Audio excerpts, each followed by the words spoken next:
So this is take one of my brain tumor, brain surgery story. So in November of 2020, I hit my head very hard and got a concussion. And so I went to the hospital, got checked out, got diagnosed with a concussion. At this point, it was the end of the school year. So it was kind of like the way they ended COVID stuff, it was kind of just over.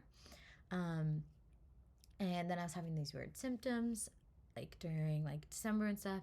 And so they did some scans in December and January, and they found out that I had a brain tumor. So at this point, I just turned 19. I turned 19 in December, and it was a thought that I didn't want to have. I was 19 years old, just wanted to have fun in college, and I had learned that I had a brain tumor. As soon as I learned how that, as soon as I learned that I had a brain tumor, I was devastated. I had two grandparents who have died from cancer. I immediately thought, like, my life is over, everything's gonna end, like, this is it, like, I'll never have a normal life again, like, normal, the life I wanted again. Um, so it was just not what I wanted to hear. I don't think anyone ever wants to hear that they have a brain tumor. So I went back to school, just kind of ignored it, told my friends about the brain tumor. Um, we found out that the brain tumor was actually causing seizures, but they put me on medication for that and thought it was working pretty well. I thought it was working pretty well, and just kind of lived with the fact that I had a brain tumor and a seizure every once in a while, but they weren't big seizures. They were mostly at night. So it was as okay as it could have been. February, I did a seizure study for a week. I missed a week of classes.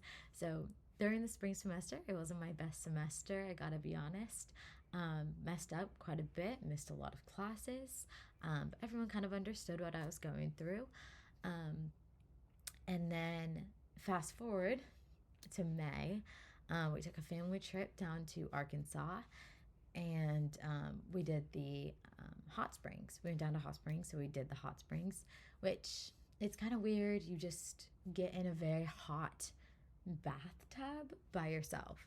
I thought it was gonna be like a big hot tub, so I was like wearing my swimsuit and stuff, but no, it's like a bath and you're by yourself and stuff like that. So then I remember getting into the bath, but I don't remember anything else past that because apparently I had a big grand mal seizure, which means it's a seizure that lasts for more than 5 minutes, and mine lasted 9 minutes. So a lot of damage can be done. I was thankfully pretty much okay, but that was kind of when my doctors were like, we need to look into surgery.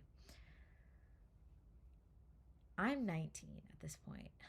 I was 19 years old, being told that I was going to have brain surgery um, to remove a tumor that is causing a large seizure. So I did what any 19-year-old would do, and I went on a road trip with my friends. I go to K-State. A few of my friends were still here in Manhattan, so just joined them here. It completely ignored the fact that I was being told that I needed brain surgery. We weren't scheduling the brain surgery. It was a bunch of MRIs, a bunch of testing, all of that. So being the 19-year-old that I was, I just completely disregarded what it was. I didn't want to think about it. I didn't want to act upon any of the ideas that they were giving me. I was just taking the meds that they said should take and not listening to anything else. I was going hiking with my friends, swimming, like just doing a bunch of crazy stuff with them. So then we went to a family reunion in Nebraska, traveled again. So that was kind of funny. My brother got engaged. We had an engagement party. We just weren't bringing up the fact that I had a brain tumor and I was supposed to have brain surgery. But then they scheduled it, and that was kind of a big wall, like big brick wall in my life. Is they scheduled it for August 15th, which I was supposed to be moving into the sorority house I'm in. August 13th. So my whole world kind of fell apart because I had been ignoring this whole tumor brain surgery situation um, for so long. I just hit a wall. I was upset. I was angry at the world. I was angry at myself. I just couldn't stand it. I had to call up all of my people here at K State, tell all of my friends, tell my family members. I had to talk to the Office of Student Life and be like, hey, here's what's going on. I know I've already enrolled, but I'm gonna have to drop my entire fall semester. I had to tell my sorority, hey, put me on medical inactive. It was just, it's not what you want to hear going into your sophomore year. But I did it. The night before the brain surgery was really rough. I didn't know if I was gonna live, if I was gonna wake up the next morning, and then that was it. Like, wake up the next morning, go into the surgery, and never wake up again. So went into the brain surgery. I don't really remember anything from the hospital. There are a lot of facts that I don't know. I think there were a lot of issues that happened.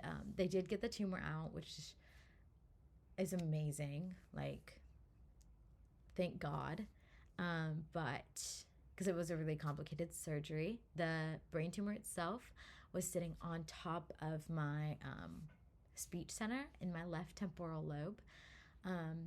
For those of you who know anatomy, it's just on the left side. It's the one that just kind of sits there. So the speech center sits, it's called Broca's area. It's your speech center. It just kind of sits in the middle of your temporal lobe. And the brain tumor was like on top of that. So the biggest fear going into the surgery was, if she does make it out, is she going to be able to speak? Is she going to be able to understand speaking? So I was really, really scared the night before. But I did it. I survived.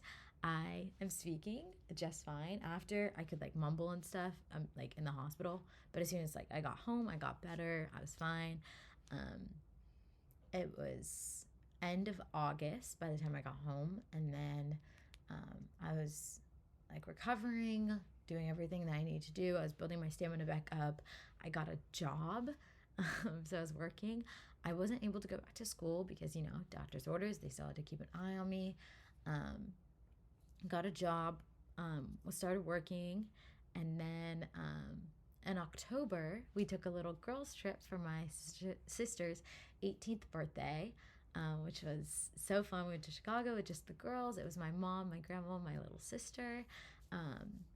We did shopping. We walked I don't know what it's called, the mile, the $1 Million Mile, something like that. But we walked that. We were doing so much shopping. And the day that we were supposed to leave, we had a night flight. So that morning, morning, afternoon, we decided to go shopping. We went to the mall. And I remember walking into the mall, and then it goes blank. So then I had another grand mal seizure. So called 911. I went to the hospital. We're in Chicago, so I was at Northwestern. And then while at the hospital, I had another seizure. So that's why I don't remember anything until that night when I'm back at the hotel room. So I guess I had two big seizures back to back that the doctors were just dumbfounded by. I was heartbroken. I was like, the surgery was supposed to fix everything. I had brain surgery. I didn't go to my fall semester. I did all of this thing, all of the stuff I was supposed to be doing. I rested after the surgery. I then built up my stamina. I did everything that they told me to do, and it still didn't work. So obviously I was back to seizures. So then they started me on new medication. I was allergic to the new medication, had a lot of issues with the new medication. Then they put me on more medication. It was a lot better. I started getting a lot better. I was still having a nocturnal seizure every now and again, but nothing I couldn't handle. Went back to work, kept working. It was very easy. I was doing a part-time job. I was just a host at a restaurant, like nothing too vigorous. And then we went to Paris for Thanksgiving break, which was really fun. We got to go with my brother and his fiance, and then it was my sister, my mom, and I. So that was a lot of fun. And then Christmas happened. My cousins and my uncle came up and surprised me. And so we got to spend like the whole Christmas as a big family.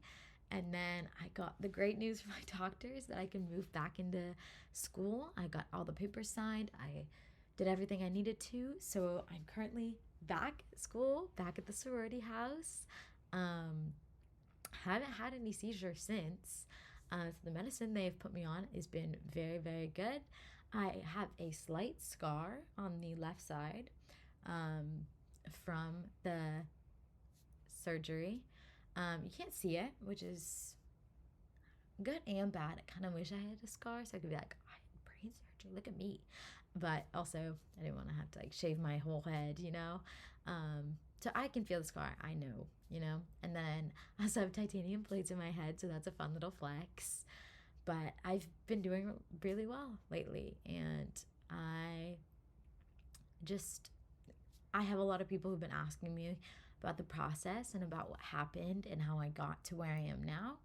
And I just thought I'd share that whole story and everything that happened. So that is my brain tumor into brain surgery, seizure, epilepsy, everything.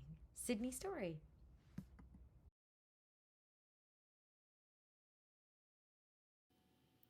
Hi vlog, this is me, night one. I got here at 10 o'clock this morning. It's now 7 p.m. I just ate dinner. I've got these, real cute, real fruit. It's right here. These, real cute, seizure watch bracelet. And my hospital gown, isn't she cute? I also have these. So, doing great there. What else? Had dinner, had lunch here. Lunch gets a solid 4 out of 10. It was just not good. Just not my favorite. Dinner, dinner can get like 6, maybe 7 out of 10. Good cheese quesadilla. Um, sorry, I have to eat these covered. Good cheese quesadilla, fruit, apple juice again. Yeah, it's pretty boring here. There's really nothing to do. I watched a movie, colored. I don't know. I've really not done anything. I have these coming out of my head, which I find very attractive. I think they're very cute. I think I can get all the boys, and they're attached to this purse that I can carry around with me. But that's it. That's day one. Yeah. Can't really vlog and walk because I have to carry this thing. She's cute everywhere I go. And that's plugged all the way into the wall behind me. That cute little bugger. So, yeah. I will let you get back to your day, whatever you all are doing.